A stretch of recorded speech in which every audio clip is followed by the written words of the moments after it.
Welcome. Today is June 10th. I'm Jeff Huge, Chief Investment Officer at JWH Investment Partners and editor of Alpha Insights, and this is your Daily Five. Well, we'll start today with a review of the 3-month GIC sector performance. The GIC sectors are kind of a standardized way that S&P and MSCI kind of manage what stocks are in what sector and industry. And so this is the largest of the GIC sectors, looking at really the 11 different sectors within the S&P 500. And what was interesting to us this past week or so was the big move that we saw in real estate, and it prompted us to take a little bit of a deeper dive here. And so when we look back over the past 3 months, it's clear that real estate has been leading the pack for some time, even though it really doesn't get the sort of press that energy and financials do. In the lower left-hand corner of the chart, you can see that real estate's up some 22% over the last 3 months. And so it really begs the question, what's happening here? How come it's not getting the notoriety that it deserves with this type of performance? And maybe the best way to answer that question is to look at the relative strength of real estate versus the rest of the market over the past 30 weeks. And so slide number 2 takes a look at that relationship on a weekly basis. And so what we like to do, and those who have seen our presentations in the past know that we like to look at both the sector on a capitalization weighted basis as well as an equal weighted basis, so that we can kind of understand whether it's a broad move or if there are large heavy weights within the index that are driving the move. And so when we look at the weekly relative strength on the REIT sector, on the left-hand side, you see the cap weight.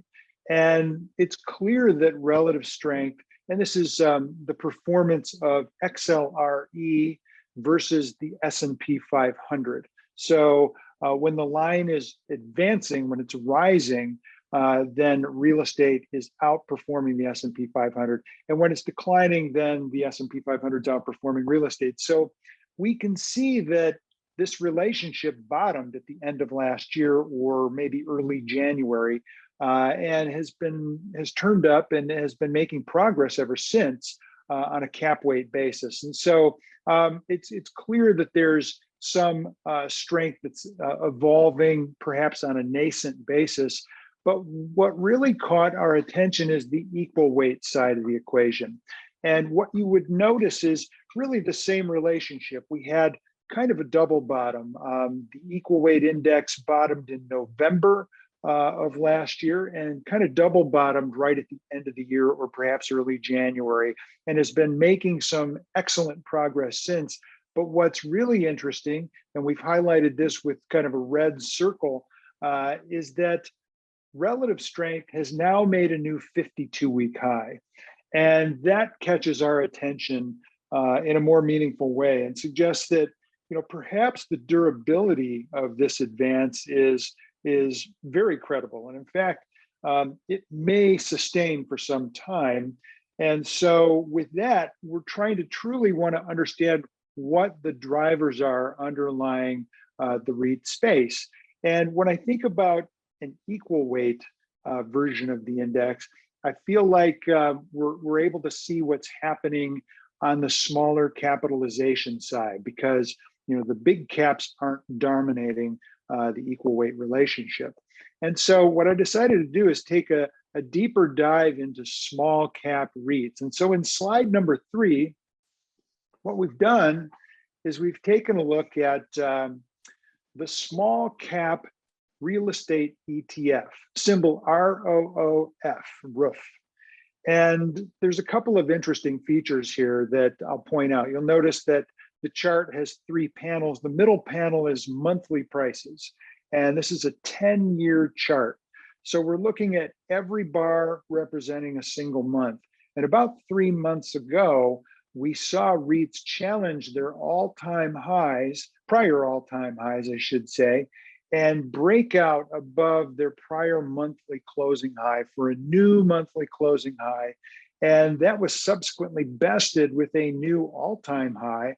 And in the past month, has now made a fresh new all-time record high, both on a monthly closing basis and on an intraday or intra-month basis, rather. So we've got a lot of confidence looking at this chart that we've got a breakout of a deep base formation that has, the potential to move substantially higher. When we take a look at that particular chart, we can see that, the stock, the ETF actually bottomed around 12 and it broke out a little bit above 24, call it 25. So, about 13 points higher. So to about $38, we can project upside if we get a measured move from the lows of that base off of the neckline that's inferred there with the dashed line, and projecting that measured move higher. It gets us to about 38. Now, what's giving us a little more confidence than just price itself is momentum. The upper panel of the chart measures momentum versus its 200-day moving average.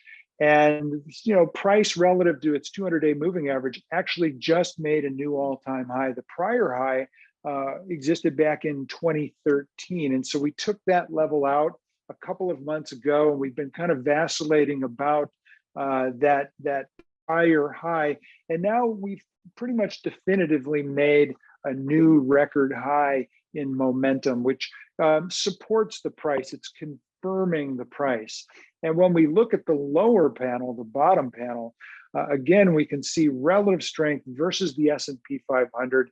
And in particular, roof itself is actually making a new 52-week high in relative strength versus the S&P 500. So all of this, converges together to support the idea that small cap REITs are really leading the charge within the REIT space itself. Now, to the right, we're taking a look at a little shorter term version of relative strength on a different sort of presentation graphic. This is the relative rotation graph, which measures both the ratio of relative strength. So in other words, the price of ROFF versus the S&P 500, but it also measures the momentum of that relationship itself. And so when we see the security advancing in the upper right quadrant, then it's not only leading the market, but it's advancing with positive momentum as well.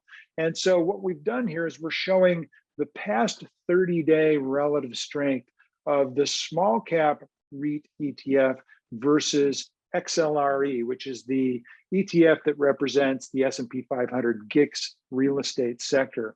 And while both are doing great, the small caps are actually beating the large caps or the cap weighted index version, both on a relative strength basis and a relative momentum basis. So we like that relationship as well. Again, it's confirming that small cap REITs are really where the action is. So in slide number 4, we dig just a little bit deeper, and what we're attempting to do is identify some specific names within the small cap REIT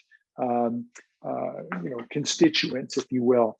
And a couple that stand out, first is Getty Real Estate. Getty Real Estate has an interesting pattern. This is a 4-year weekly chart. And what we're seeing in this 4-year weekly chart is a large degree inverted head and shoulders variety base formation. It looks like we're taking out a congestion area that's existed for really the last year and a half, putting in that right shoulder. And as we've taken out the declining or descending neckline, we've actually taken out key resistance, chart resistance as well at around 32. And so all of this kind of confirms that the market is telling us Getty Real Estate is good to go here. And so, we believe that the resolution of this multi-year base formation projects to about $53 on a measured move basis. And we think, given the fact that we're really looking for strong risk return relationships, this setup is particularly attractive because if we use a stop loss of around two average true ranges, two ATRs below our entry point, that would set the stop loss at about $29, which is below kind of the congestion area, below the 200-day moving average, below the neckline, below what was resistance and is now support. And so we shouldn't have to deal with that stop loss. If this breakout is valid and the stock setup is what it's implying at this point, then that stop loss just won't come into play. But it gives us a good control of our risk, because if it does get stopped out, then that invalidates the pattern and the view for that matter. But what's interesting to us is the risk skew. The risk skew is actually a very attractive 4-to-1 positive, which means you can make 4 times as much as you're putting at risk in this particular trade. And with the advance that we're seeing in relative strength, the presumption is that not only should we make pretty good money on the trade, but we should outperform the S&P 500 while we're doing that. And so Getty Realty is our top pick within the small cap space. Now, we don't want to limit ourselves, so we kept looking around and trying to find a couple other names that looked interesting. Slide number 5 gives us our next choice, and that's Independence Realty. This is our second choice because the pattern, while fully resolved at this point, is a very deep base, and that deep base consolidation breakout does lend itself to the potential for some sort of a check back, because we're really just following a trend at this point. So the further we get away from that trend line, the more likely we are to stall out, check back to trend. And so we're pretty stretched at this point. And in fact, if we looked at the 12 names that showed up in the small cap REIT index that are really breaking out, making new 52-week highs or new all-time highs, all of them look pretty stretched, with the exception of Getty, which is breaking out of a deep formed base, as well as Independence, also coming out of a very deep base formation here, and leading with strong relative strength. This breakout gives us a lot of confidence that the stock should see the upside potential to around $27. We're looking at a breakout above 17 off of a low around 7. So about $10 in upside from that breakout level. The stock currently trading around 18 and change. So some pretty solid upside potential here from a percentage perspective. Still looking at around some 35 to 40% upside. We'd like to use a stop loss around 15.5. 15.5 would be kind of the breakout point. It would be below the 200-day moving average. And frankly, it would take out the prior check back lows. And if we got to that point, if we start making new lows, we're probably seeing the trend being violated and the pattern being invalidated. And so we'd no longer want to be involved. But at this point, I like the setup here. I think the positive risk skew of 3-to-1 is just really optimal. You can make 3 times as much money as you're putting at risk here. And with that, we would like to highlight Independence Realty as another name within small cap REITs that we'd like to be involved in. If you want to learn more about the work that we're doing, you can always follow me on Twitter. I'm at Alpha Insights, at Alpha_Insights on Twitter. You can also check out our website at www.jwhinvestment.com. I'm also on the Trade Exchange under Alpha Insights, and you can always find me on LinkedIn, Jeffrey W. Huge, CMT. Today was your Daily 5. Thanks so much for watching, and we'll talk to you next time. Hey, Grayson Rose here with StockCharts. Thank you so much for watching. I hope you enjoyed that video. If you did, consider giving it a like down below, maybe leave us a comment, and if you're new to the channel, you can subscribe at the link up above. We're gonna bring you daily content from an incredible collection of technical analysts and financial experts.